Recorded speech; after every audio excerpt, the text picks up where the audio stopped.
Presente. Cláudia. Ela está perguntando, né, como que a gente pode pensar, ou como que a gente trabalhou no documento, né, essa parceria pais e escola, que é uma relação complexa. Concordo com a Cláudia, é uma relação muito complexa mesmo, essa questão dos pais acompanhando na escola. Tem um texto da Pato que ela fala dos mitos, o mito, né, que os pais não acompanham os filhos na escola. Eu costumo falar para os professores, vocês falam que os pais não acompanham. Você consegue ir na reunião dos seus filhos na escola? Porque quando ele fala dos pais, parece que o pai é uma pessoa distante, né? Porque a gente, com a vida maluca que a gente leva, nós também não conseguimos ir para a escola para a reunião dos nossos filhos.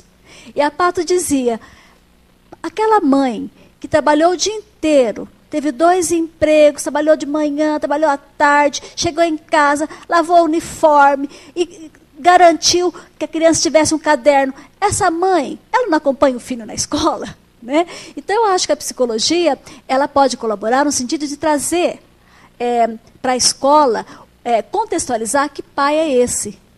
Que sociedade que é essa que não permite, que não possibilita que os pais possam vir na escola às 3 horas da tarde.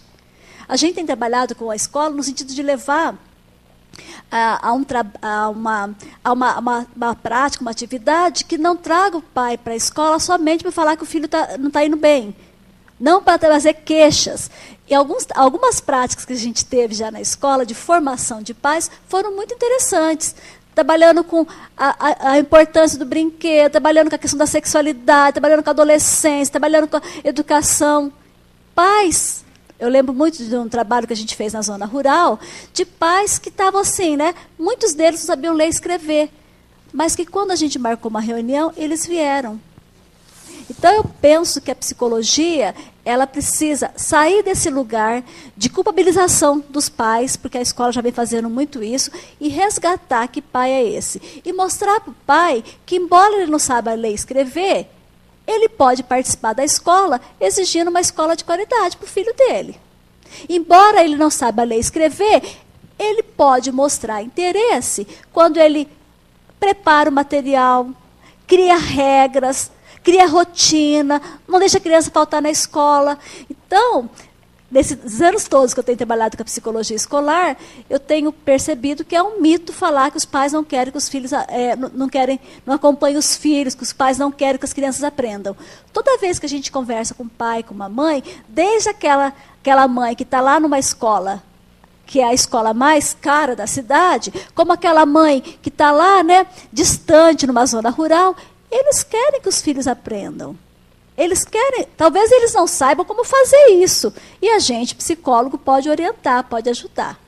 Então, me parece que essa parceria é a gente se colocar no lugar desse pai, entender o que ele está acontecendo e instrumentalizá-lo, ajudá-lo a perceber, a trabalhar com as suas dificuldades. Junto com a escola, trabalhar com esse pai. Então, acho que esse é um caminho profícuo mesmo, né, para a psicologia. Uma vez eu fui numa escola, atender uma criança de classe especial, desculpa. Eu fui numa casa de uma criança que ela estava na classe especial, o irmão mais velho estava na classe especial também, o pai era alcoólatra, a mãe a gente percebia que tinha um nível de deficiência, e a mãe falou assim, sabe, professora, aquela leiturinha, ela usou esse termo, achei tão bonito, a leiturinha do Maurício, ela mudou a nossa vida, porque a gente, quando chegava um bilhete da escola, ninguém sabia dizer o que estava escrito. Daí eu fico pensando, será que o pai não quer mesmo que esse filho aprenda, né? Então, acho que a gente tem que resgatar no pai, né? Mostrar para ele o quanto que ele está se importando, criar junto com ele e com a escola recursos para que ele possa acompanhar esse filho e desmistificar essa história de que pai não está interessado, de que o pai é culpado. Né? Acho que a gente tem que trabalhar com essas questões.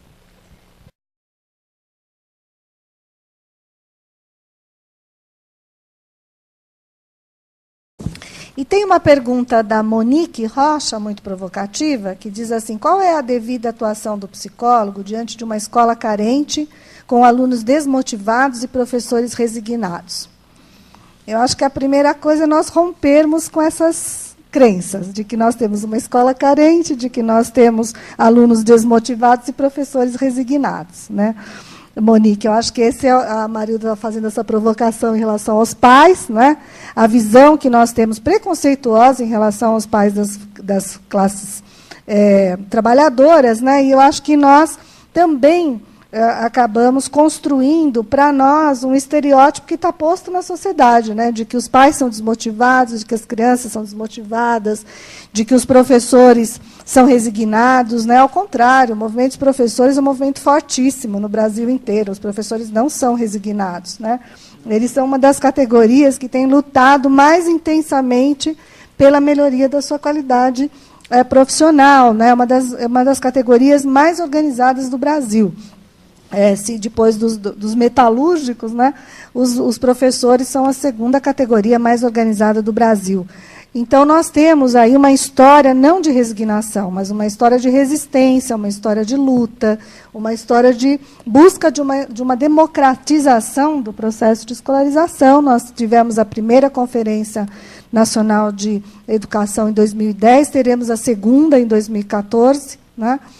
E essa discussão e a importância, né, do debate no campo da educação é fundamental. E é isso que vai trazendo, né, essas novas possibilidades também de nós atuarmos no campo da educação, né, de nós rompermos com essas barreiras, com esses preconceitos que nós ainda temos em relação às classes populares, né.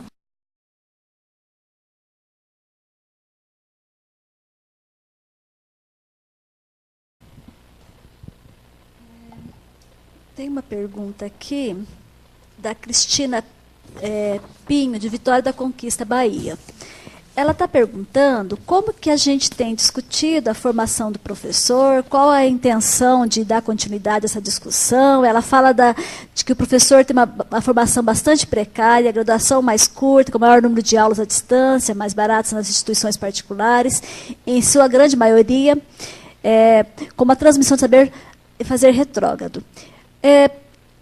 Como eu falei já na exposição anterior, o psicólogo ele precisa empreender ações também para valorizar o trabalho docente. Nós temos visto que nas últimas décadas, cada vez mais o professor está sendo retirado do processo pedagógico. Cada vez mais se tem dado ênfase ao aluno e esquecendo que a educação se faz um tripé: professor, aluno, conhecimento. Então, a psicologia ela pode contribuir quando ela traz essa valorização do trabalho do professor.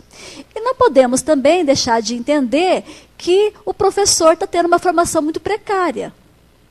Muitos deles, a gente percebe, eles têm dificuldade no seu processo de formação. Muitas vezes a gente vê formação que fica só na prática, na experiência, na oficina, e não trabalham mais com proposta pedagógica, não trabalha com meta-alfabetização. Os conteúdos estão sendo jogados fora, como acontece muitas vezes em termos de ensino. Então, acho que a ação é política, a ação é lutar para que tenha uma formação adequada, que o psicólogo tenha formação adequada, que o professor tenha uma formação adequada. E, principalmente, acho que empreender ações para valorizar o trabalho do professor. Acho que, assim, uma das coisas que a gente tem feito muito, né, nos nossos trabalhos, junto com os nossos estagiários, é discutir com eles. Daí, professor, você está vendo a influência que você tem no processo pedagógico? Você está vendo o quanto que o seu aluno mudou porque você interviu? Você trabalhou com ele, você valorizou, você ensinou. Então, professor, você tem que registrar o que você está fazendo. Então, acho que a gente tem que também colocar o professor de novo nesse processo pedagógico e empreender ações para que ele tenha uma formação, né, mais plena mesmo.